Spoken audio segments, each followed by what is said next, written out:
namaste, good morning, good afternoon, or maybe even good evening in whichever part of the world you are joining us from, live in this room or live on our streaming at Facebook.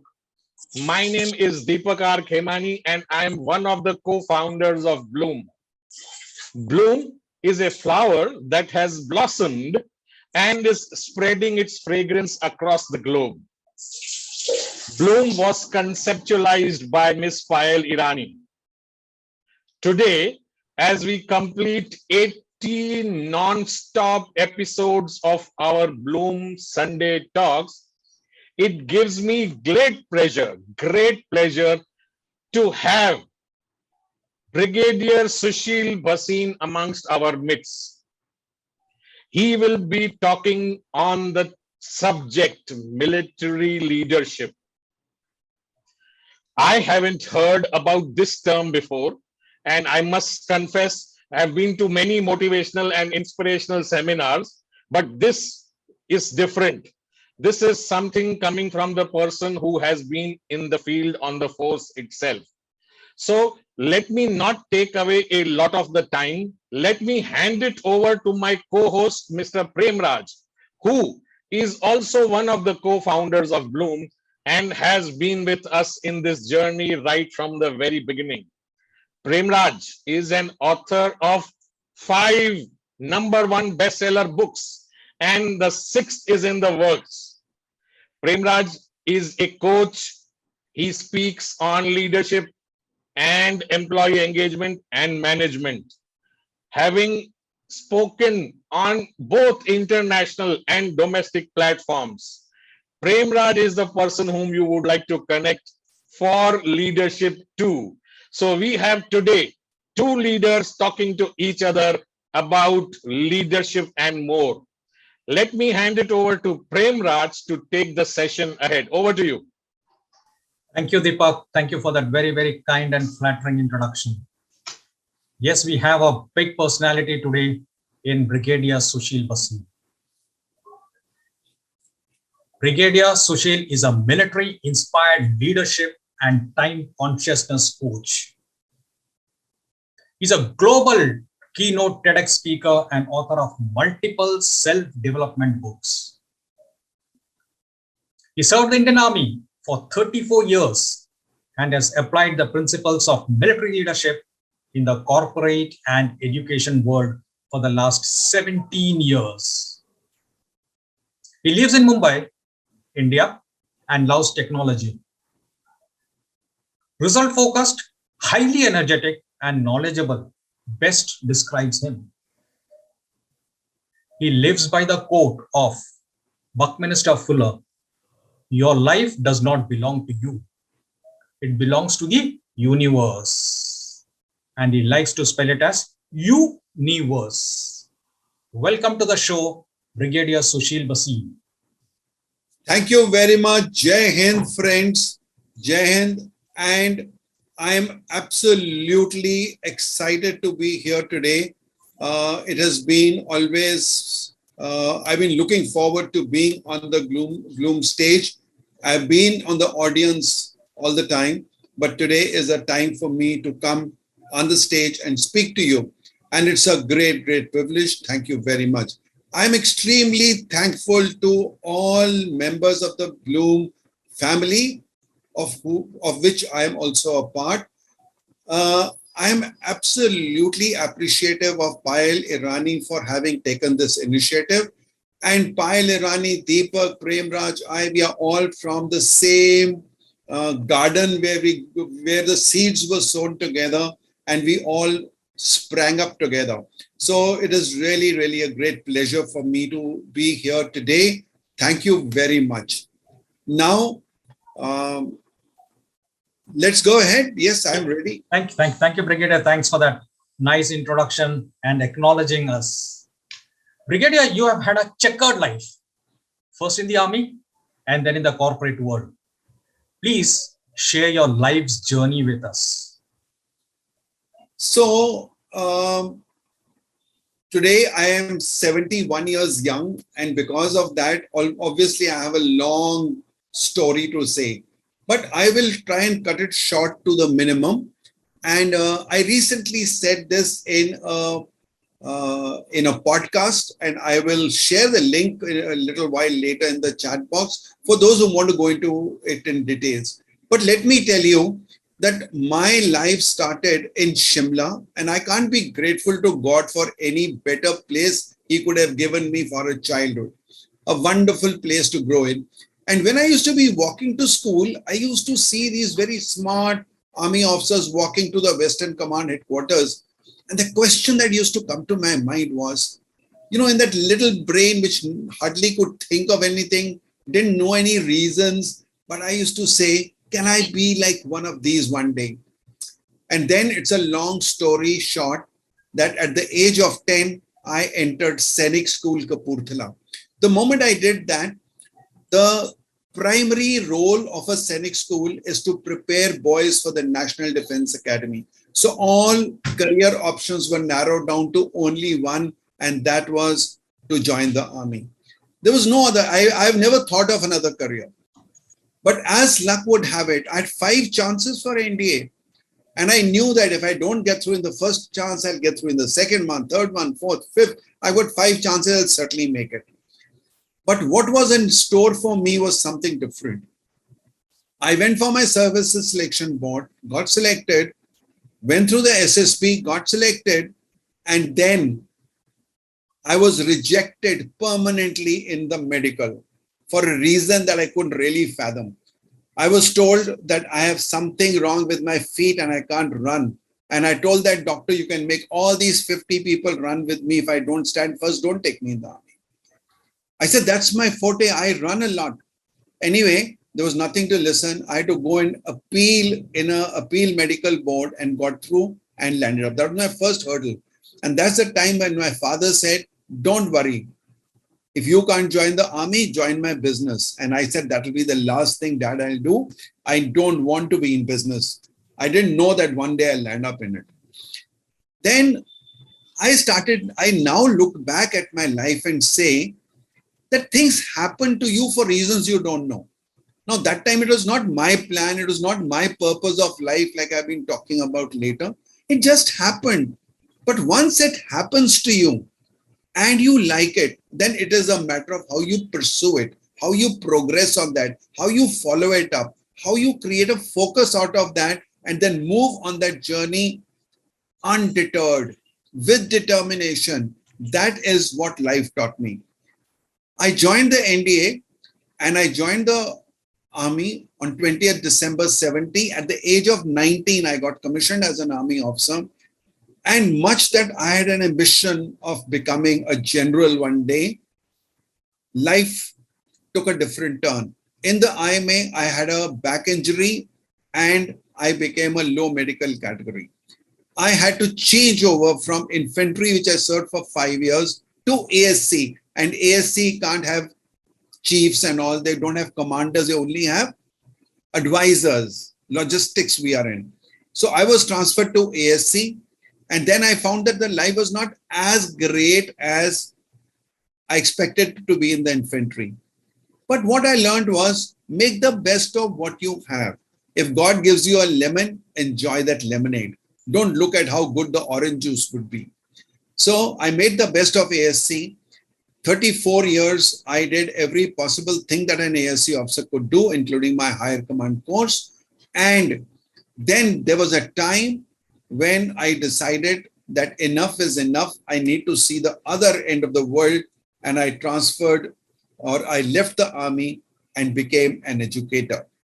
17 years of life after that have been life of fulfillment, where I've been able to impact the lives of more than 1.5 lakh people, which include about 1 lakh or so corporate executives, about 40 to 50,000 children, about 200 principals, 4,000 plus teachers, and got about 2,000 to 3,000 parents. So this has been my journey, a journey which has been full of challenges, but a fun, total fun throughout. Thank you. Thank you, Brigadier. Thank you for sharing your life's journey, all the hurdles that you faced. And I like what you said, when life serves you a lemon. make it a lemonade. Thank you for inspiring us. Thank you.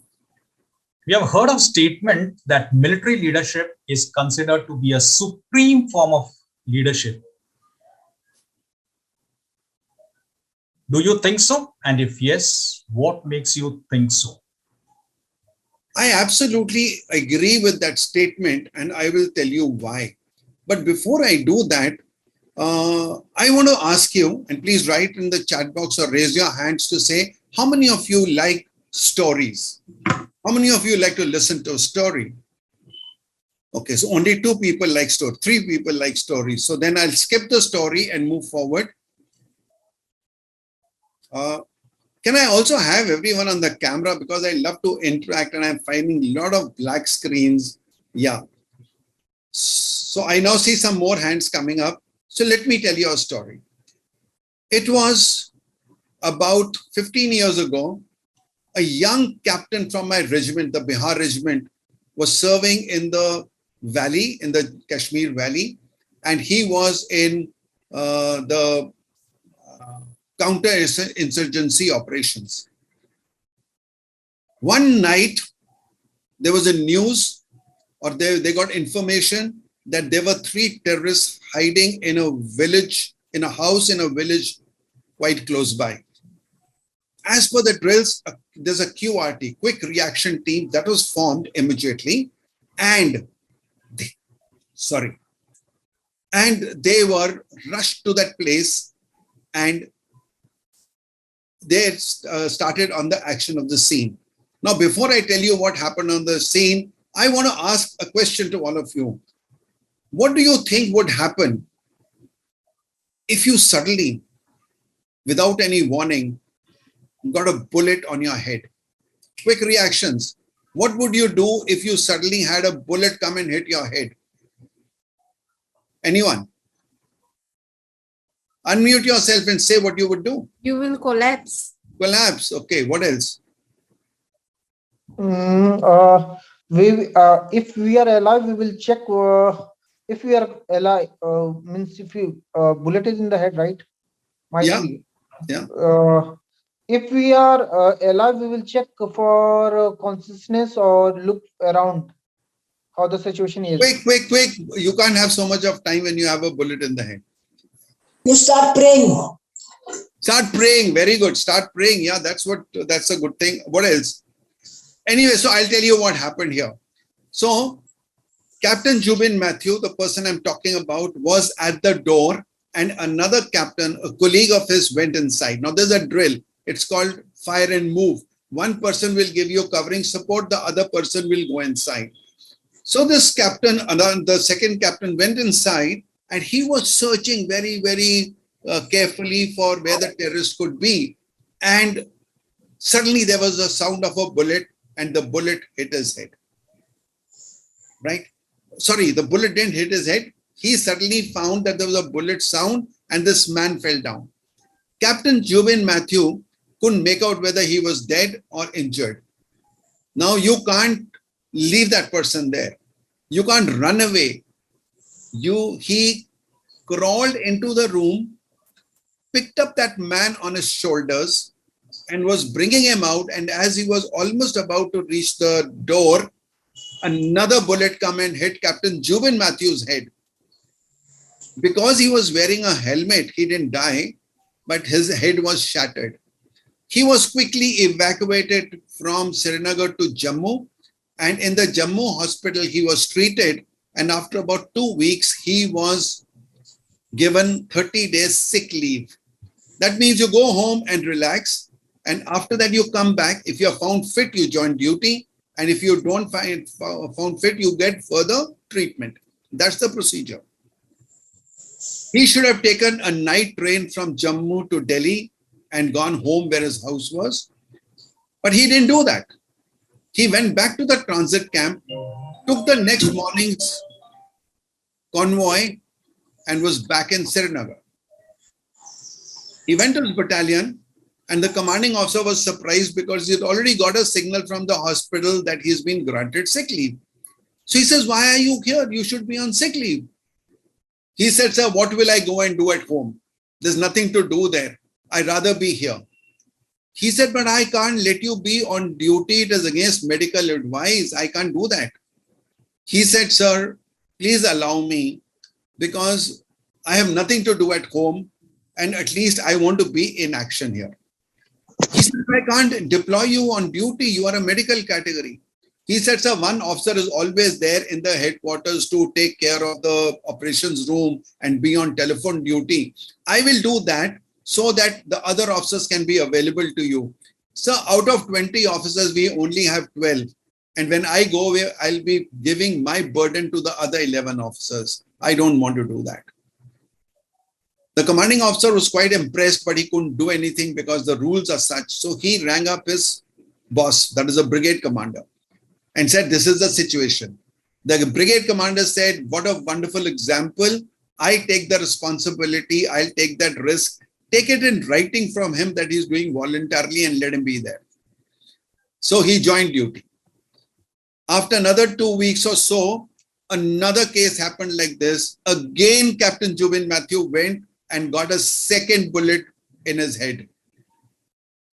My question to all of you is, how many of you have heard such display of sense of duty in the corporate world? Some people will say never. Some people will say sometimes. And I know of cases where even in corporate there has been, but only once in a while. Ladies and gentlemen, the army does not get its people from Mars or Jupiter. It does not get its people imported from another country. They are all from the same environment that you and I come from. The same schools, colleges, the same villages, people are there. Then why is it that a person in the uniform can do it and the person, his same brother in the corporate world, does not do it? I want to ask you this question. Why is this military environment, the military leadership, so different? Mainly due to discipline and the sense of responsibility inculcated. Okay, discipline and sense of responsibility. Anything else? Maybe due to work culture or related to discipline, what he said, but mainly due to related to the work culture. Aditya, why can't you all come on your cameras? Are you shy of cameras or what? Okay, sir. Yeah, So, now that's much better. So if okay. I was, if I was in person with you on a thing, I would have straight away flung a chocolate at you. That's the answer. So please accept and eat chocolate from me right now. The answer is organizational culture. Let me tell you, a lot of people talk about patriotism. Let me tell you that you are as patriotic as any soldier in the army. I think all citizens of India are patriotic. Okay, but that is not what they die for. Let me tell you a secret. A Jawan in the army does not die for his country.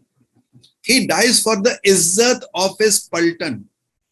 ये आपको समझना भी मुश्किल है, because that word izzat that you understand in the Hindi dictionary is not what we understand. It's a very different connotation. Our battalion means everything to us. Naam, nishan, nara. मेरी battalion का नाम, उसका निशान, that is the flag, और उसका नारा, that's the slogan, बोले सोनिहाल और छत्रपति शिवाजी महाराज की जय. That is what we die for. We die for our comrades. We die for our leaders. That is where army leadership is so different. All leaders anywhere in the world, in any field, whether in the corporate or politics or sports, or any organization, have huge challenges.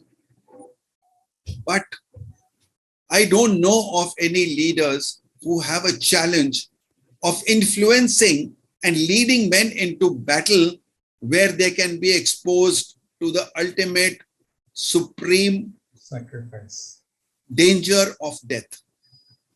And if you can lead your men into death, and they are prepared to die for you, for the battalion, for the country, whatever, then don't you think that the army leadership or the military leadership becomes a supreme type of leadership? So that is, Premraj, what I would like to say. I agree. Army leadership has got a different tinge, a different flavor. And if you can influence people to go into war, you can influence people to do anything. Except that you can't influence people to come on cameras. Thank you, Brig, for sharing that inspiring story. We salute Captain Zubin Matthew for his heroism.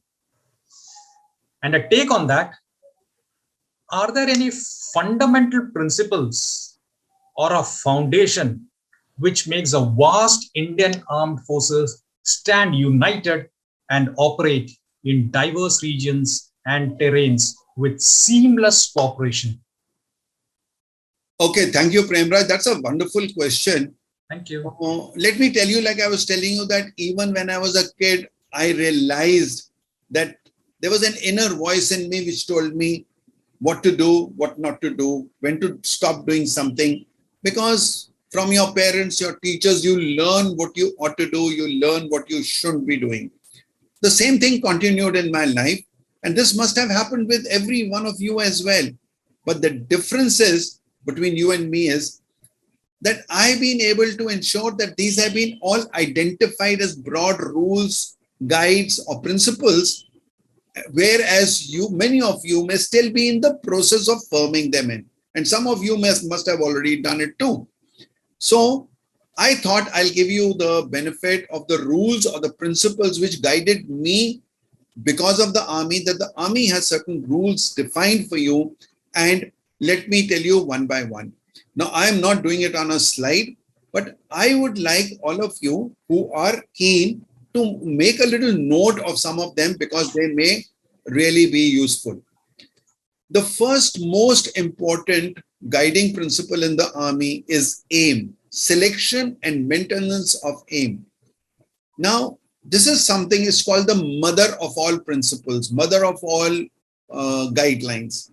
And what it means is unity of effort and unity of purpose are provided only when you have one common aim, a single aim, so that you are not distracted and everyone from top to bottom knows that that is the mission to be achieved. Once everyone is aligned to it and the aim is clear, then you can really do everything. In our day-to-day life, and I'm going to be talking about how these principles apply to us in our day-to-day life. In our day-to-day life, you have to be able to define your aim in life as early as possible. In class 6, I knew clearly that I was going to be a soldier. There was no doubt in my mind. Your broad aim for your life should be known to you, but your goals can keep changing. Like you aim for a war, but your battles keep changing. So, okay. So therefore, I'll talk a little more about goals later, but your broad aim in life must be defined so that you can concentrate all your energies towards it. And that brings me to the second guideline, which is concentration of force. In the army, we say that all your forces must be concentrated at the point of decision, right? So at the biggest level, it could be that the army, the navy, the air force, the BSF, all the paramilitary forces are all aligned so that you concentrate all your force at one particular sector. Okay. Now, in our own life, I'm talking about the inner force that is inside each one of us. That we have so many ideas, we have so many thoughts, we have so many plans in our life. Can we concentrate our efforts? Can we put them together? Can we understand that these are the ones that make me a person, my capabilities, my abilities, my desires, talents, strengths? These are something that I should be concentrating on. So if I can concentrate all my energies, all my capabilities, then I can make a great life. Do you agree with that or no? Please write in the chat box if you agree with that. Now, as you concentrate these and work towards your goals, then we come to the second one, that you need to have a lot of effort. And the rule is, the third principle I'm talking about is economy of effort. It means prioritizing your main effort, and the ability to eschew the peripherals. That means get clarity. And clarity comes from eliminating the unwanted. Like a sculptor, he keeps scrapping off all the unwanted piece of wood, and what emerges is a beautiful statue. So clarity comes from eliminating the unwanted.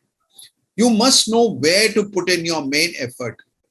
In the army, we say, the more you use, the less you lose.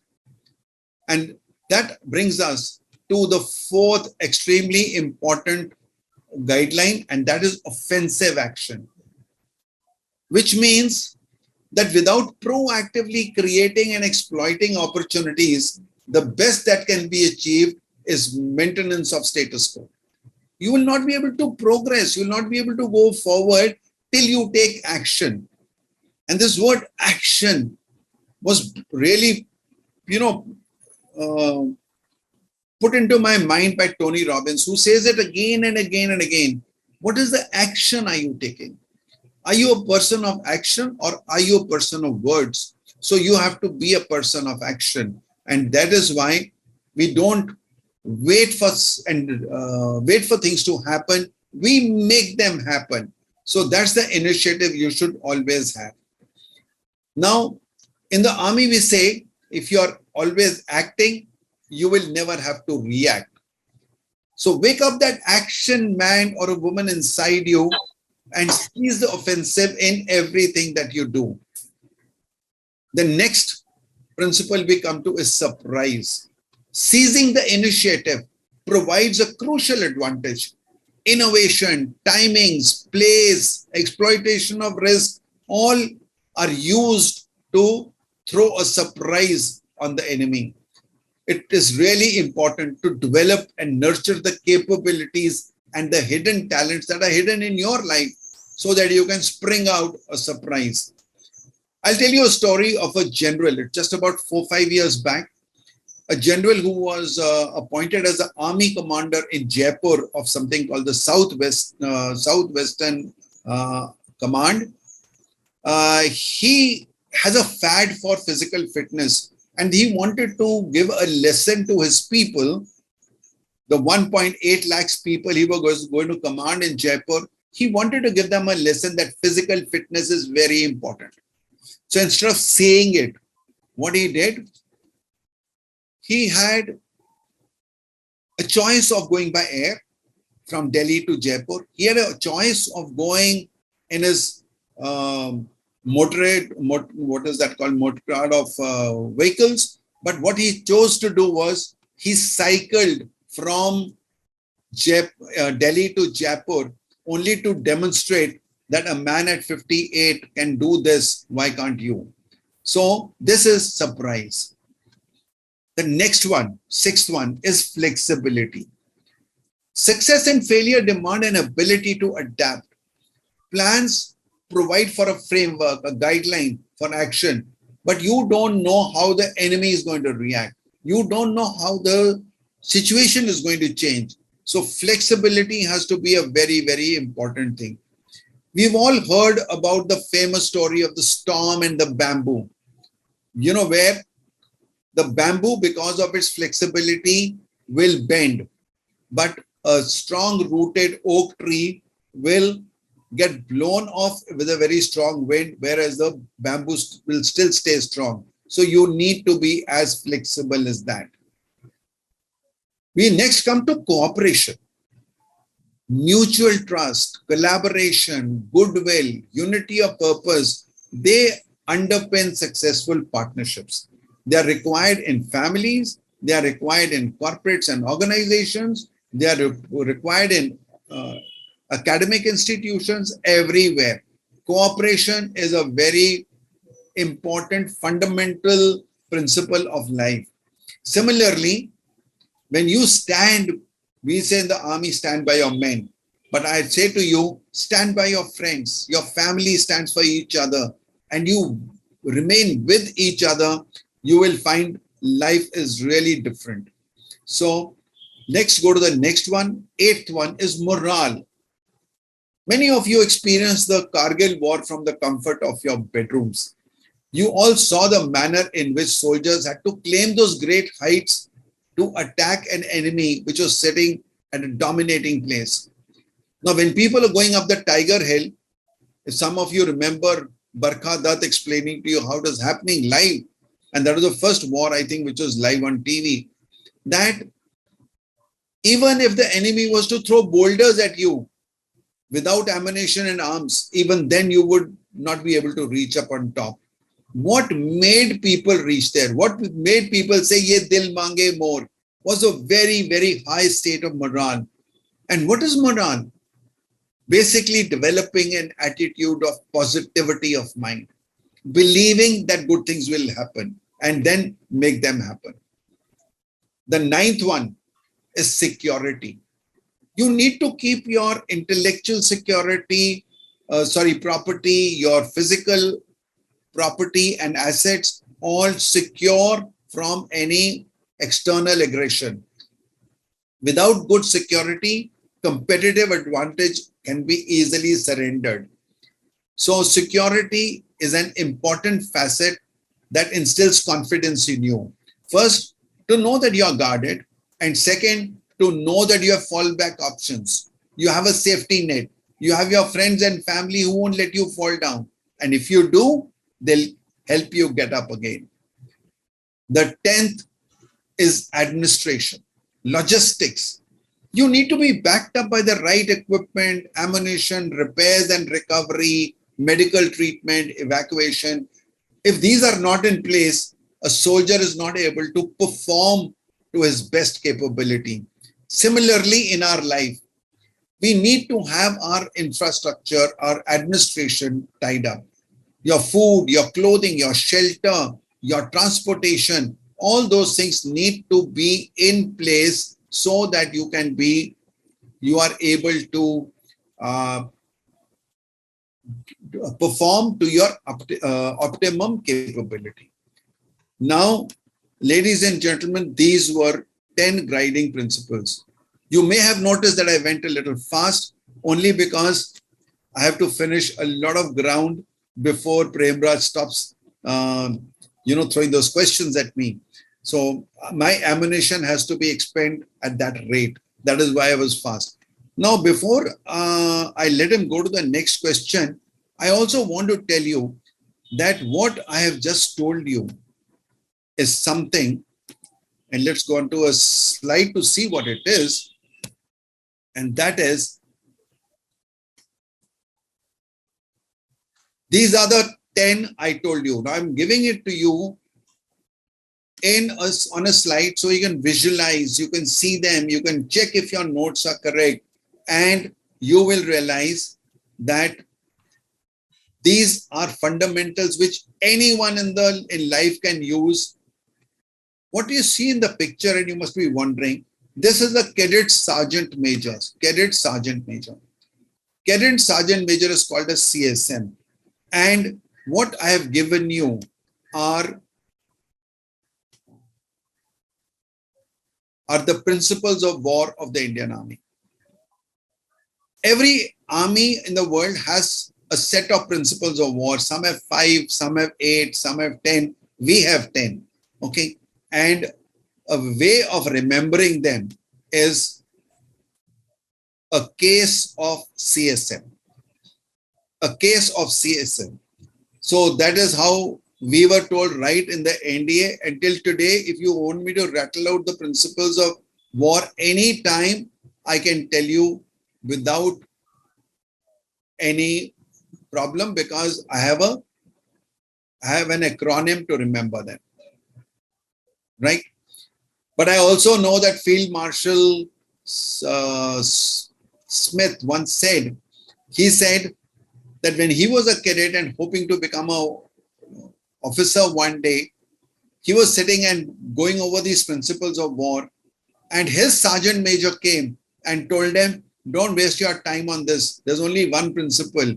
Hit the enemy as hard as you can, will be hurt the most in the most appropriate manner before he can hit you back. That is the principle of war to be followed. So that's my answer. I hope I answered that question, Premraj. Not only you answered it, it was a master class in the principles of war, which we can take it in the corporate world and in our personal lives too. Thank you for sharing that. Very, very impressive. My last question to you before I hand it over to Deepak. We have a lot of trainers and professional speakers as part of this panel here as participants. Now that we are at the tail end of the pandemic, how do you see the speaking industry pan out, say, in the next 12 months? A very, very relevant question as of today. And let me say, and also being from the PSAI, Professional Speakers Association of India, where I have been the founder, president of the Mumbai chapter of PSAI. And we also have Harish Mehta here, who's a current president. And we are going in for a summit, which is happening on the 19th and 20th of March. Anyone who's not registered for it, please do so. We have it is costing 1499, but all those who want, you please DM me and I'll give you a link for doing it at only 999. That's going to be a small gift from me to you. Now, coming to why this industry is catching up and why it has become a $3 billion industry and it's going to bloom like anything. Reason is like this.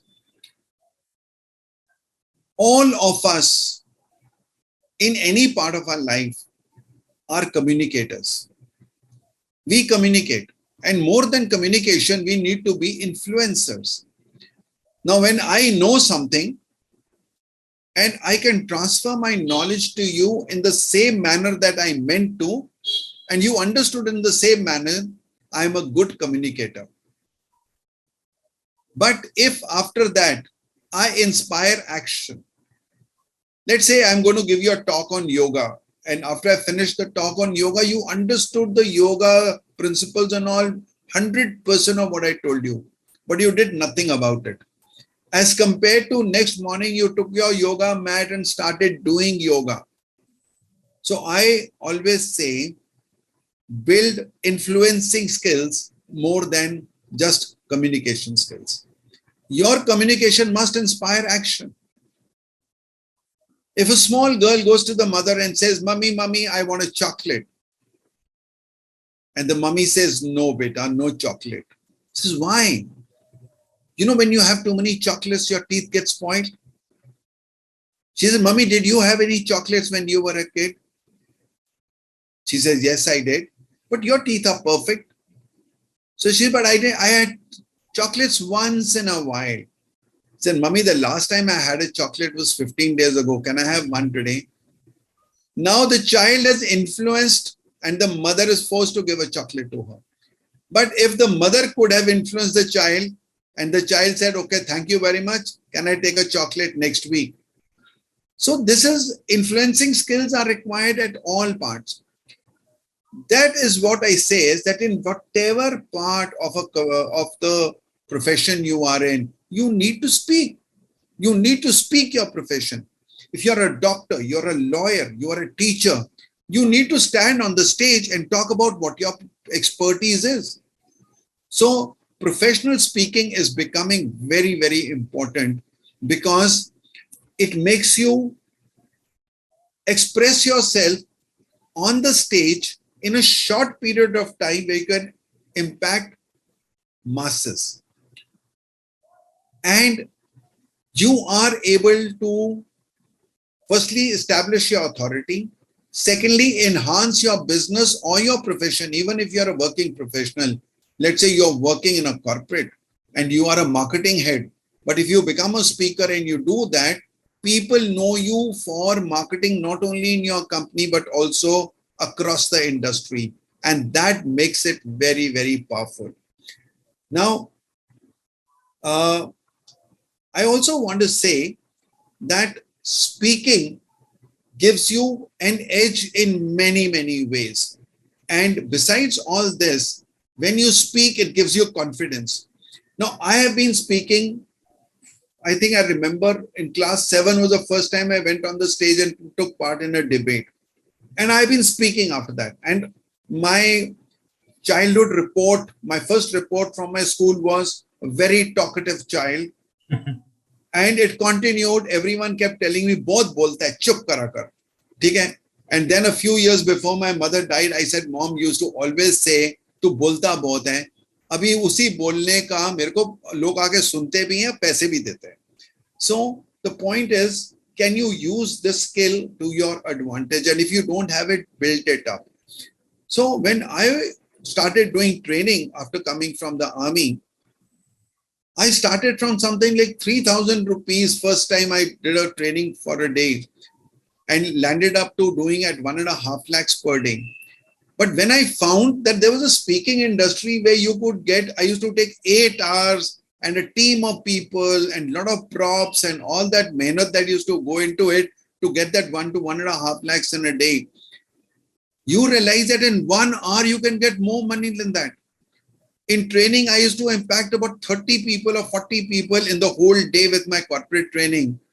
But when I first got my speaking gig, and I got into this in 2018, did a lot of free ones and small paid ones, till in December 19, I got my first speaking gig where I was paid 1 lakh for 1 hour on time management. And I realized that I impacted 200 people in 1 hour and got the same money that I was getting to impact 40 people in 1 full day. That is a power, and that is how the industry is shaping up. Also, quickly, let me tell you, as far as change is concerned, Prem Raj is saying what happens in the next 12 days.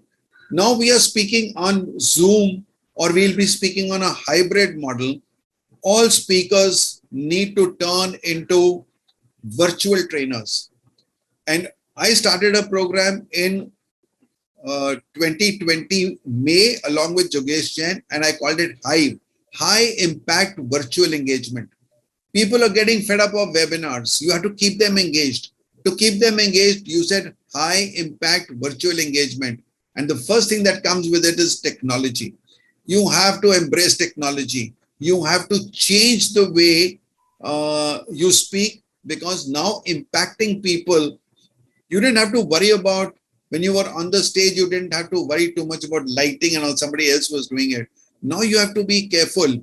Like just now you saw in the beginning, Prem Raj was told how to adjust his light because his face was not very clearly visible. So how do you keep eye contact? How do you speak on a camera? How are you looking? How are you sounding? Sometimes everything is lost because of a poor audio output. Sometimes we lose out on the impact because your camera was not very good. So if you have to learn all this, you have to really, really be prepared for the future world. Then speaking is, I feel, not any luxury anymore. It's a necessity. We all must learn how to become professional speakers. Come and join us on this summit on 19th and 20th March. We're going to give you a summit which is totally different. It is the first time a summit is gamified.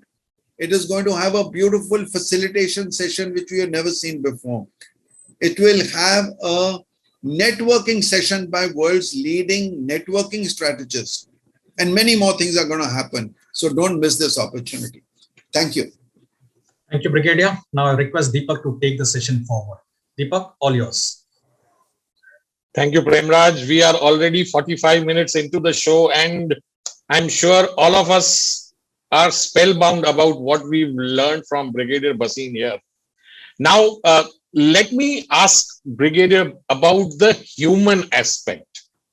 So when you are in the field, you have a gun in your hand, and when you fire, you know it is possible that that bullet is going to take someone's life. How do you reconcile to the fact that you killed someone? We've been brought up ever since we were children, and we were taught about the value of human life. So how do you take care of this conundrum? मुझे मारना चाहिए या नहीं मारना चाहिए? मुझे fire करने से कोई सामने वाले किसी की मौत हो जाएगी. I know he is an enemy. We have to, represent our country and protect our borders. But as a person, how does it feel when you know that it was you who was responsible for killing a human being? I think it's a very, very important question and a very difficult question also. I'll tell you that this dilemma is 100% there in every human being. And that human touch does come in. But somewhere in your training, you are so brainwashed, I'll say, or so motivated that you take duty above your emotions. That you know that it's your duty and you must do it. And when you do it as a duty, then the human feelings get suppressed or they get into a second priority. I'll tell you a very small incident, and it's a little bit of a joke as well. That there was a young officer who had just been commissioned. He went for an ambush, and he happened to kill a couple of people by the time the ambush finished. He came back, and he was having a similar feeling of regret. He was feeling that why did he have to kill people who were innocent? There's no fault of theirs and all that. So he came, and what do you do when you are brooding over it and all? He came in the bar, sat down, and he had 2-3 drinks down when his commanding officer walked in. And he found that this man was very, he looked very sad and all. He said, "Hey, youngster, what's the problem with you? Why are you looking so sad?" He said, "Sir, today, in that ambush, I killed about 3-4 people. And I was wondering whether that's the right thing for me to do or not. I'm feeling very bad about it because now those people's mothers will be crying and, why did I have to do that and all that?" So he just pat his back and he said, whether that man should have lived or not lived, whether his mother should cry or not cry is not your problem. That is the problem of the maker. The maker decides whether he has to die or not. Your job is to arrange that meeting with his maker at the earliest. Yeah, how to make a serious situation into a funny situation, and also to see to it that there is going to be no question after that, because now you can't say anything, that's the way it is. Having said that, again, this other human, this moral feeling is, normally it is the foot soldier, the person on the front who is actually fighting the war. There are generals and majors who are strategizing the war, and in the end, it is these generals or these guys on the top who will keep on having more and more pins on their coat, on their shoulder. Does the person on the ground, the foot soldier, think, I was the guy who was fighting it, but these guys are the ones who are taking away all the glory? I think the army takes very good care of that. First of all, whenever you see the Republic Day Parade awards, you will find that there are equal number of Jawans, widows of Jawans who get awarded. And if you see the total number of awards that we get, there is a very small percentage of what the army gets as compared to what the Jawans get. Point 1. Point 2 is that it is a misnomer to say that the generals were sitting behind. Today's war, everyone is there. We lead men from the front. We are there on the battleground. So at least till a colonel, you are with your battalion on the ground for sure. Brigade commander and onwards, you may be in your ops room, but you are not sitting in Delhi or in Amritsar or something. You are on the battlefield. Third thing, today's environment in the war doesn't refrain. Even I am from ASC, but we are also there everywhere where the army is there. You have to have a compo platoon, which is giving you rations and all.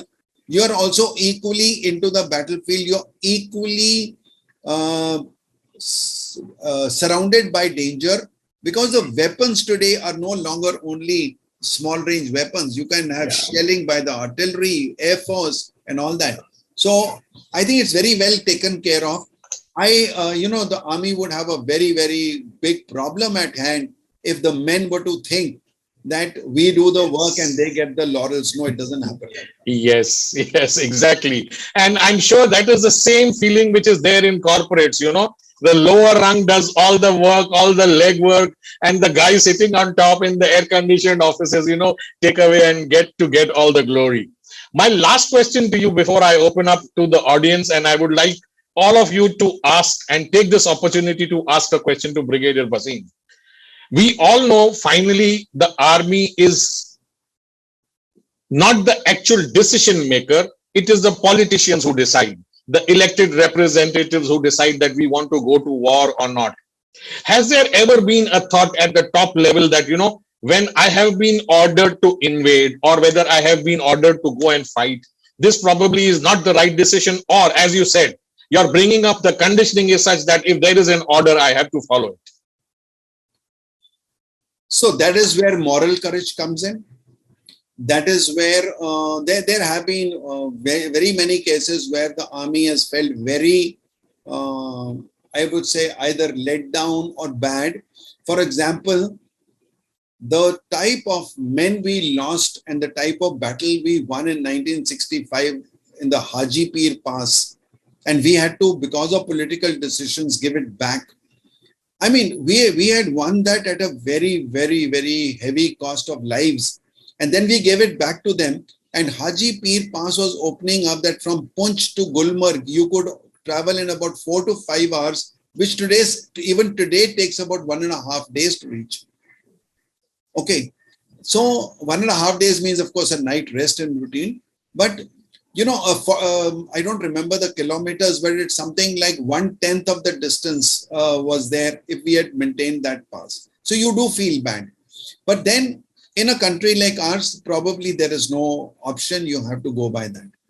I'll also bring to your memory a case of in 1971, if some of you know what happened, when Indira Gandhi wanted to go for a war in March 1971.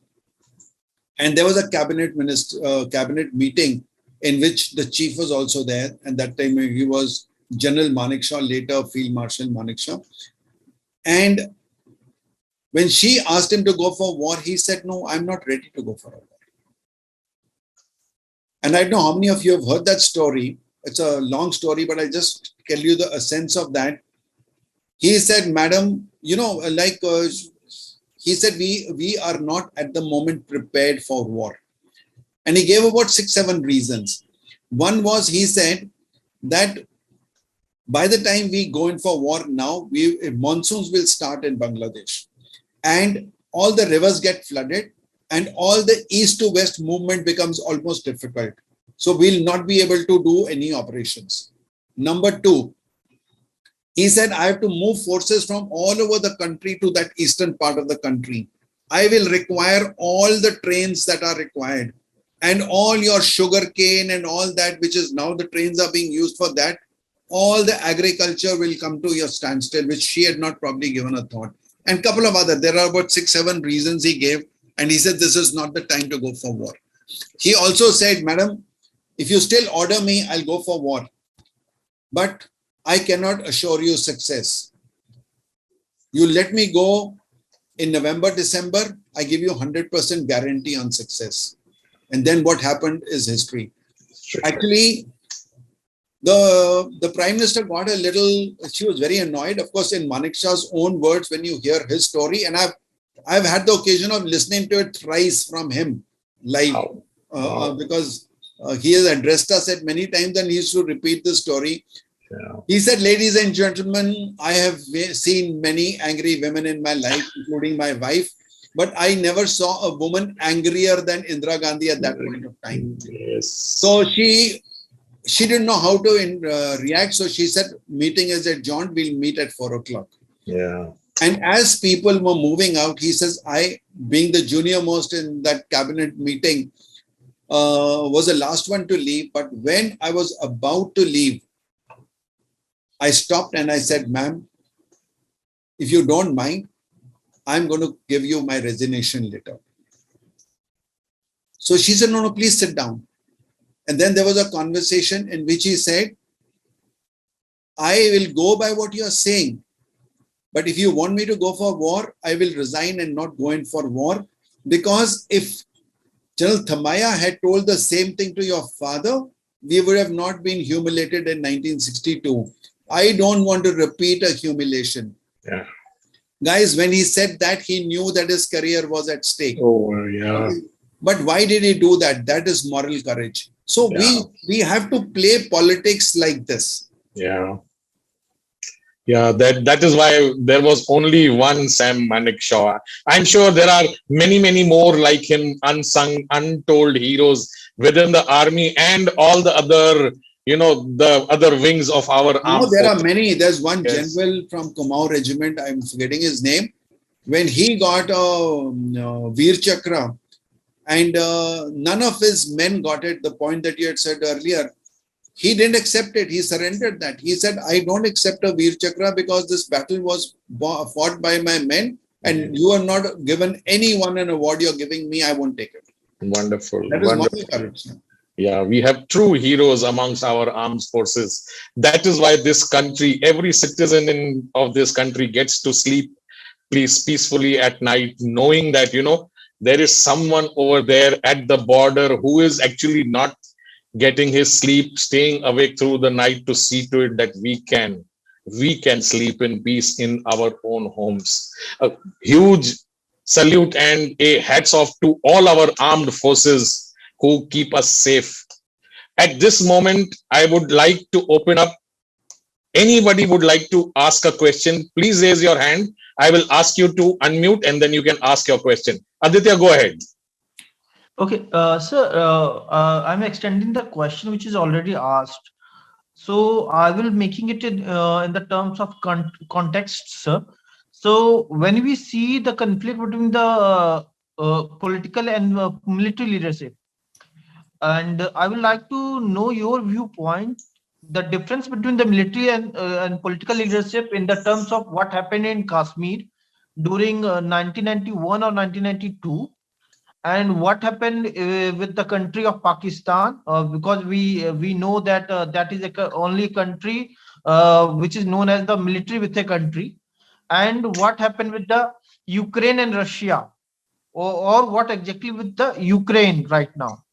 So have means with context to Ukraine, have the military leadership has not want the political leadership there? So I want to know your viewpoint on the leadership differences in three different contexts, especially with the Kashmirs. If you have served in Kashmir Valley, so I wanted to know what went wrong in during 1991 or 1992, because we all also always say military is not a solution for a political or social problem. So if you have you can explain and the times allows, let me know, sensor. Thank you. Really, really long question, Aditya. Over to you, Brigadier sir. Yeah, but I'll probably give you a shorter answer. Maybe my answer is shorter than the question.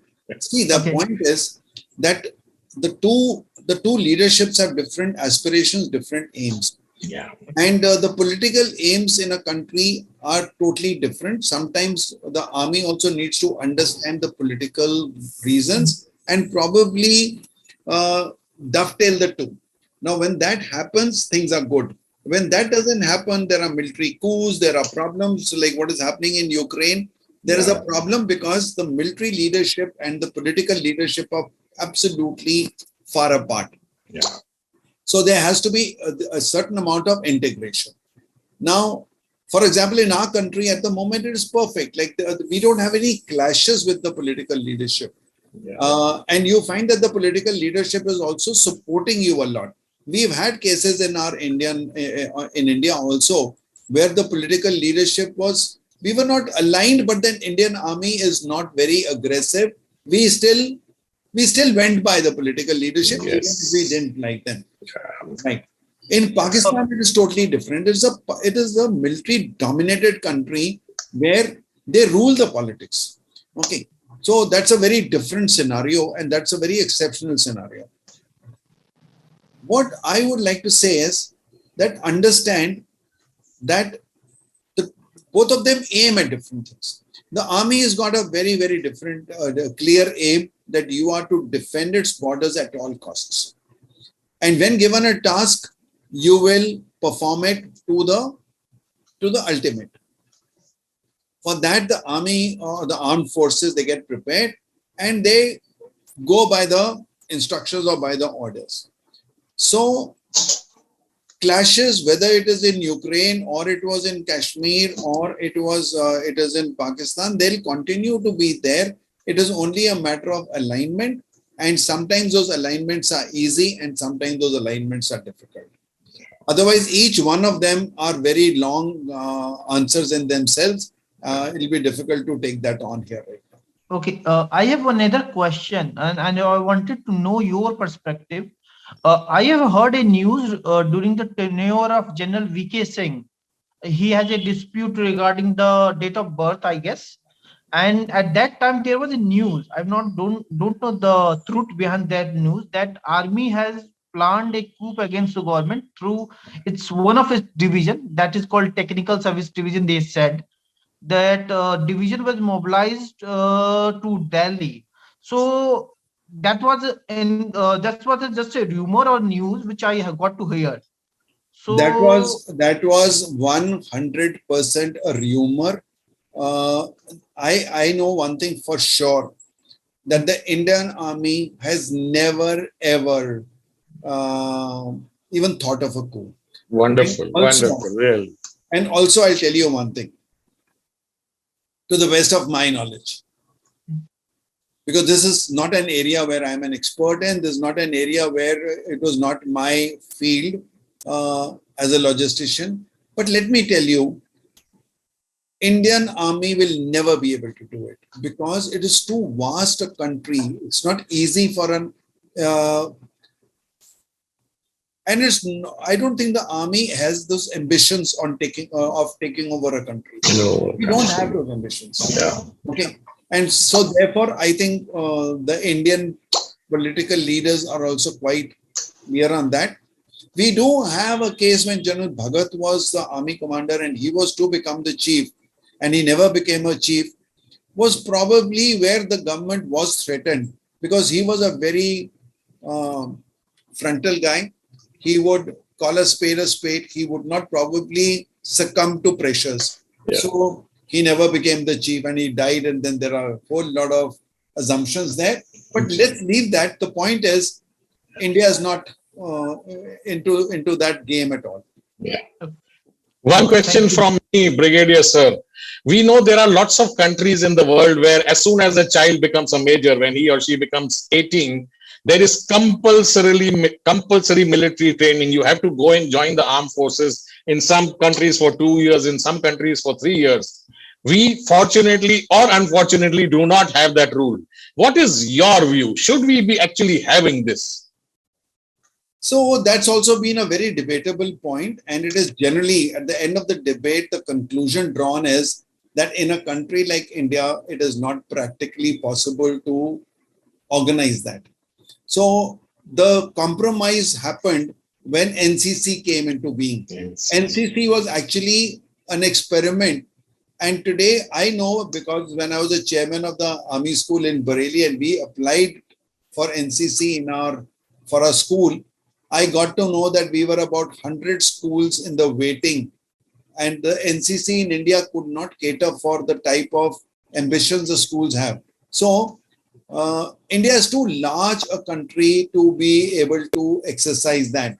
Yeah. Theoretically, we all feel that yes, India needs to be disciplined like that, and a little exposure in the army would give those people a discipline.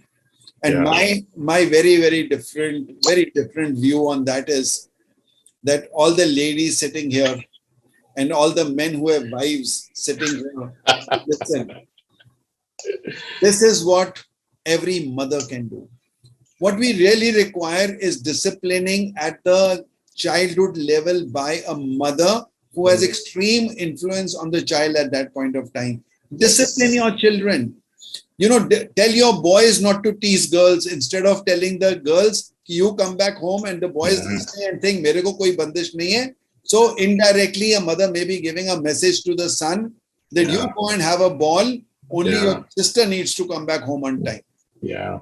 So mothers need to, I think the start point of all discipline, so they can take over the military training by disciplining children at home. Yeah, clearly. Well said, Brigadier Sir. If anybody else has a question, please unmute yourself and ask. I have a question. Go ahead. Yeah, thank you, Brigadier, for such a wonderful session. Just one second, I'm just switching on my camera. Yeah, thank you. See, unlike I've been actually trying to understand, like in a military kind of an environment, there is a protocol, and there is a line of authority which basically is followed. Right from the top will basically to a level basically where a person is actually executing the order. Yeah. Now, unlike a corporate world, there is always a possibility this line of the protocol is subject to be breached, in the sense that a brigadier equivalent is basically giving a command to his team. Probably a person to whom the brigadier is reporting, there will be a difference of view, and he may basically step in and say direct instruction to the person down. How do such kind of a situation needs to be handled in the corporate world? Because that's not a military to a corporate alike situation.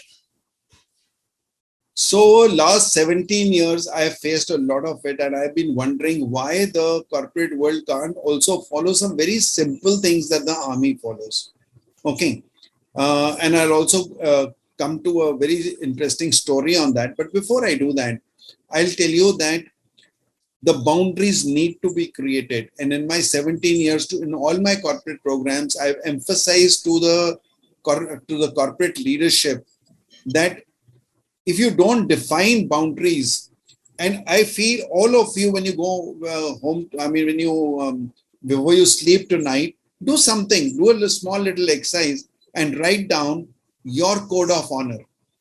That what would you lay boundaries for yourself? I will do this in my life, I will not do this. We don't even do it for ourselves, what to talk of our corporates. Yeah. Even I should know what I as an individual will do and I'll not do. Where all will you tell yourself, I will not tell lies, I will not cheat, I will not jump the red light. You have to decide for yourself. These are my code of honor which I follow, and personal code of honor is something that everyone should have in writing. I have got it in writing. Fantastic. Right. Superb. Now, very well said. Very well said. I'll give you a small example of to illustrate what you said, and I've done a lot of work on this, and I think I've succeeded partially in all my, I've done good about 600 corporate training programs. I've certainly been able to influence a lot of people. I see Niluma Kumari saying, I follow that. That is very good. Very good. Very few people follow it. So Nilima, you can put your hand on top, pat yourself and say, well done, Nilima, because you are one of the few who does it. Okay. I'll tell you of a thing that Indian Army has a way of working that we train people for the next position before they reach it. That means before you become a company commander, you have to do a junior command course. Before you become a commanding officer, you have to do a senior command course. That means you are trained for the next appointment. Corporate world doesn't do it. A manager becomes a senior manager and learns how to be a senior manager when he's sitting in that position. Yeah. Which means all the mistakes you make, the organization pays for those mistakes. Yeah. Right? So we don't have a system of preparing people for the next level. In this junior command course, which was being attended by 250 odd people, and I did this way back in 1977, we used to go for outdoor exercises. And when we went for outdoor exercises, we used to leave early in the morning and come back late at night.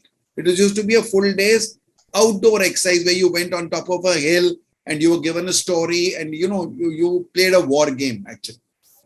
So the normal thing was that you got up in the morning, went, and there was a pre-designated place where all the vehicles would be lined up. In those days, Army didn't have buses. We only had trucks. And there were very, very few buses. So I remember there were 2 buses in College of Combat, or now called the Army War College. And there were good about 20, 30 trucks, which had been fixed with some benches and some modified. They used to be called modified buses. And they used to have, you know, the tailboard which comes out in an army truck. It used to have some steps in it. So that is the way you could go up and then sit in a very, a truck which does not have very good suspension system, and you went rocking with bumps and all that. Now, used to get up, go for that fall-in. It used to take us 1 hour that you first got into a roll call, you reported how many people have come, and then when everyone was there, then you were told to get into one bus each. So 6 o'clock we reached there, and 7 o'clock we would start. So we used to go 1 hour earlier to be able to leave at 7, because leaving at 7 was very important. There was one captain who came out with another leadership quality, and he was a duty officer for the next day. He said, "Gentlemen, tomorrow we are going for an exercise.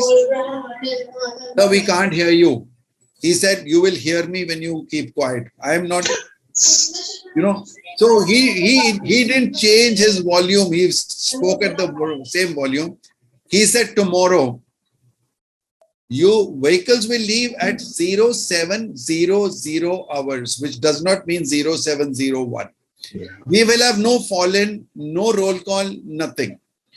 Now, earlier people used to wait for their lottery ticket. Aaj mera bus mein number aayega ke truck mein number aayega. Okay? He said, "You come, all the vehicles will be lined up. Select any vehicle, walk into any vehicle and sit down, occupy your seat." The vehicles will be lined up at 6:30. You can come anytime between 6:30 and 7. 7 o'clock, the vehicles will move out. And all those who miss, we will be on road now, Dodlapur, kilometer stone 7.8, where you will find somebody to guide you to the hill that you have to climb. The vehicles will be parked there. We have some place for scooters. Nobody used to have cars those days. So you park your scooters there and walk up. About 10 to 12 people came late. They came on their scooters and never did they come late again. Now, I was doing a corporate training program for a company. I'm not naming them because they're a very hi-fi known company in the IT sector. And they had their office in Vikhroli in Mumbai. And they were to do a program with me in Lonavala. So now I had gone to the business head and I was discussing this. And I said, "What time are you leaving?" He said, "Sir, we have told them 7 o'clock, but you take that by about 7:30, 7:45, we should be leaving." So I said, "What's happening between 7 to 7:30? He said, "Sir, वो किसी को auto नहीं मिलता है, किसी को आने में लेट होता है, तो इतना टाइम तो लग जाता है." तो मैंने कहा, "Then how do these people catch flights? How does because उनको एयरपोर्ट पे पहुंचने में कभी ऑटो नहीं मिलेगा, कभी नहीं होगा. How do they catch flights?" So he didn't have an answer to that. I said, "Do you know why they come late?" He said, "Yeah, tell me." I said, "Because you accept it. Tolerate it, yes. Because you are accepting they're coming late." So then I told them the story, what I just told you. And I said, "Please do me a favor. If you want your training will start from here only, not in Lonavala. Yes. You please send out an email that we will leave at 7 o'clock. There's only one bus in your case. Yes. So you say the bus is leaving the Vikhroli office at 7 o'clock. If you miss the bus, please reach Lonavala so-and-so resort and give them the Google map or whatever, and they will reach there." Yeah. He did not have the courage to do it. And you know why? Because he said, "Sir, वो आएंगे ही नहीं लोग. वो आएंगे ही नहीं लोग." You don't have a system to get them there because you don't have boundaries. Yeah. You know what he just said? Shiva, they don't have boundaries. And because they don't have boundaries, they don't have ways of controlling them. Yeah. And that is what the difference between military leadership and corporate leadership is. Super. Thank you, Brigadier Sir. Wonderful question, superb answer. It is 1:45 on a Sunday afternoon. We are way past our time, which is scheduled, and it is also lunchtime for many of us. What I would like to do now is, before handing it over to Prem Raj, I would ask our founder CEO Payal to say a few words, and then Prem Raj, over to you. Thank you Deepak sir. Sushil sir, मैं क्या बोलूं, आप आए, बाहर आई, gratitude and always on one phone call आप बोले थे कि आई एम देयर, ब्लूम मेरा बेटा ही है, बच्ची है. So thank you so much. Gratitude for gracing Bloom platform and always being there, blessing us. Over to you, Prem Raj. Thank you, beautiful audiences. Thank you, Brigadier, for an inspiring session. We take back some principles and action points to impact our lives. We will create a code of honor and follow it. Our salute to the armed forces for these lessons. Thank you and God bless.